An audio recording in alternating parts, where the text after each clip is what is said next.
Hey guys, welcome back to another video, and today we are going to review the Toyota 2000 GT. This car is from 1965 and has been featured as a Bond car in the James Bond franchise.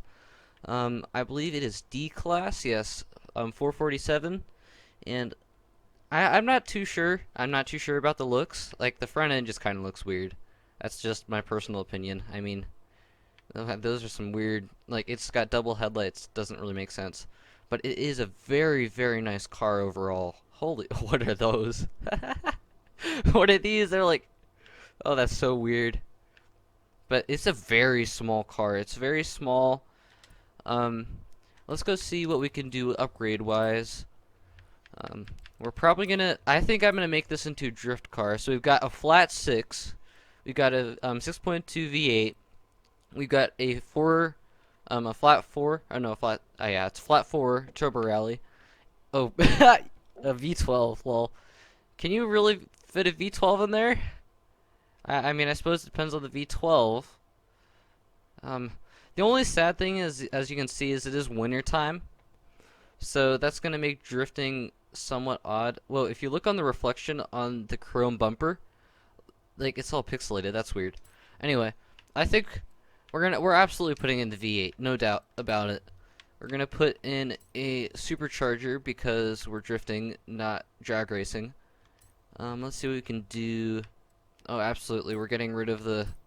We're getting. Actually, a wing. Yeah, wing looks pretty nice on that. I like it. And we're getting rid of those things without a doubt. Those things were weird. So I think. Let's see. Oh, those are some skinny tires. Wow. All right, we're gonna up the.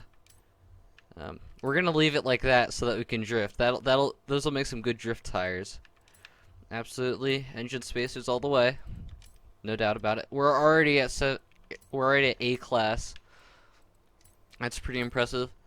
All right, whoa, that upped our speed a lot. I guess it's because it changed the gearing ratios. Let's see, how much does this weigh? Let's.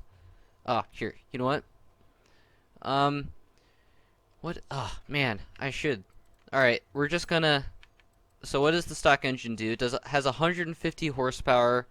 It makes 130 pound-feet of torque and only weighs 2,331 pounds. That is when I haven't added all the different upgrades that I've already put on. So it weighs less than 2,300 pounds or whatever it said. That's pretty light, especially for an old car like this. So let's see. I think I got these. Yes. Did I get these? I did not. We're definitely going to need some brakes for this car. I believe, no, those are just, let's look at that. Oh, the stance with the sunset. That's a pretty cool photo right there. That is very nice. What was I doing? Okay, I've already done this. No, I lost track. The view is just so nice. Ah, alright. We're absolutely just going to make this into a drift car. How much weight? 2,200 pounds. Not bad. That's not as much weight off of the car as I expected. I expected more weight off the car. We're now at 566 horsepower.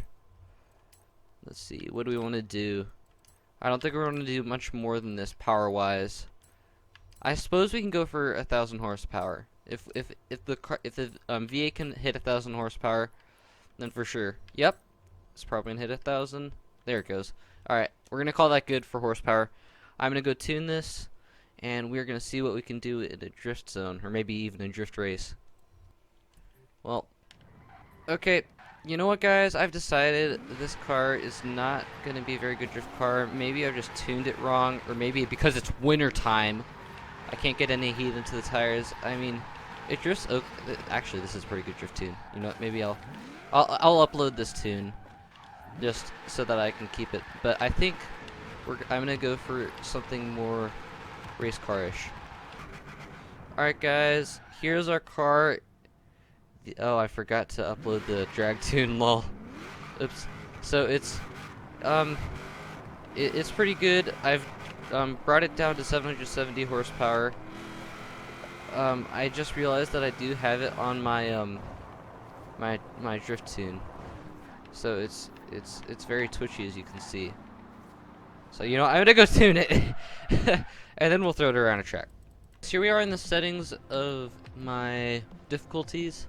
my difficulty settings. Why did I have to say the difficult way? I'm putting on manual with clutch just so that we can have some fun, and we're gonna get straight into the race and see how we can do. And I'll give you some interesting facts about the car. So, oh, some wheel spin. Come on, no wheel spin. So the interesting things about the car is originally a concept by Yamaha to Nissan. Oh my gosh, this is so very much a drift car. What have I done? Ugh. The James Bond version, the one that they used in the James Bond films, was actually a convertible. There are only 3 convertible versions of this car in the world, all 3 of which I think were used for the James Bond movies. I think there's 3. I'm pretty sure it's about 3, but it's no more than that. I'm unsure. The car stock has 150 horsepower. It's front-wheel drive. Front-wheel drive? No, it is not front-wheel drive. It's rear-wheel drive. And has a 5-speed manual transmission. That is about all I could say. This has been a very sloppy lap. It only really gets grip when going fast. Come on. Oh my gosh. Look at this. Oh! We're keeping with it. Oh, that was so sloppy. I'm doing so terribly. Do I even have this on unbeatable difficulty? I think did I not have this? Oh, I forgot to turn it on to unbeatable difficulty. Lol. Oh, come on. It's also a very tiny car. If you compare it to the Aston in front of us, you can see just how small it is. Oh, come on. I see you up there in 4th place. Oh. This is one of those cars that simulates real life because you can't be hitting the gas on the turn. Oh, or I guess in a straight line either. Alright, I could have sworn there was more to the car. I'm probably just forgetting stuff. Come on.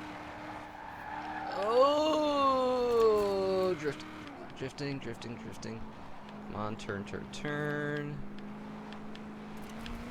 This is what happens when you have 770 horsepower in a tiny little light car with the tiniest of rear tires, because you only can fit tires so big on this small car. Oh, I can't pass them. They have an advantage. I'm willing to bet they're all-wheel drive, or at least the drivatars are using traction control and whatnot. Man, traction control would be nice. Oh, I didn't break enough. I'm trying to be so smooth with this car, and this is very much better as a drift tune. The only problem is right now it's the winter season. I mean, it's clearly summer, but right now Forza itself is in the winter season, which means that drifting is not the best thing. I'm so sorry, guys. I'm trying to have a smooth race, and I'm just running a T because I'm talking. To be honest, this has not been a very smooth race. Cars back then would not drift this much. Alright, that was oh, okay. I think we can definitely agree that this car is a difficult car. So that's why all-wheel drive cars in this game are just so useful, because this might actually make a really good drag car. I'm gonna go make this all-wheel drive, put some drag tires on, see what I can do for tuning, and we'll see just how fast this will go in a straight line, because I mean, this is definitely, I don't know. It entirely depends on how you tune it. I think this would probably make a very good A-class car, just because a car this light and this small, with that small of rear tires. I mean, if you look at those tires right now, on the car, just look at how small they still are. I mean, they look huge. That's just such a ridiculous view. It looks like some sort of off-road vehicle. It's kind of hilarious. But those tires are really thin. Like, see these marks right here are what a normal tire would look like going across the road. And then it's just like half the size of the footprint of that. Anyway, I'm going to go put a drag tune on this, and we'll see just how fast it'll do in a straight line. Guys, I just realized that it's winter time and drag racing is meh. You know what, guys? We're gonna commit to this. We're gonna commit to this, and I'm just gonna stay through with it. And I just don't like the winter season. It's never been very good. All right, guys. So we stuck with the V8, just because it made more torque. The stock V8 made more torque than the stock V12. I don't know if the upgraded V12 makes more torque than the upgraded V8, but we're going with the V8. The quarter mile is 1.6 seconds, according to, or no, sorry, the 0 to 60 is 1.6 seconds. So let's see what top speed we can pull off, and then we'll do drag race and see what time we can pull off.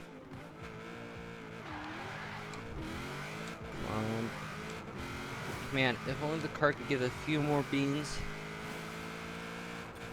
174. Yeah, that's pretty okay for a car this class. It could definitely have been more of a car. The cars from this update have been lackluster. This one just looks really nice. So, I'm not unhappy with this car, but I think it's how I've tuned the car that kind of makes me think it's a meh car. So I think, yeah, I certainly think it would be a good car if it was tuned properly and if it wasn't winter time, because it is winter time. Oh, I could have made it a blueprint and made it summer and we could see what it would do on the drag strip. Oh well, whatever. We'll see what time it can pull off. Here we are. Alright. Oh, bye guys. That's such a cool photo. I think if that I think that was 5th gear. It was one of those gears. It could have been better. Oh my gosh, a bunch of AMDB4s. That's hilarious. Why are they all a 861 class? So we got an 8.474. That's a really good time for any car, especially in real life. Certainly a nice car. The only problem is that it's winter time, and that's always a bummer. So I think what we'll do. Oh, this is the wrong direction. Not one direction, but the wrong direction. Anyway, let's see, what was I gonna say? I don't know. I really think this would make a cool drift car. I mean, that's kind of the whole reason that Toyota left Forza Horizon 4 in the first place. They originally weren't in the contract for Forza Horizon 4, but they came back because they're nice. On that terrible disappointment, which wasn't really disappointment at all, I shall see you in the next Forza Horizon 4 video.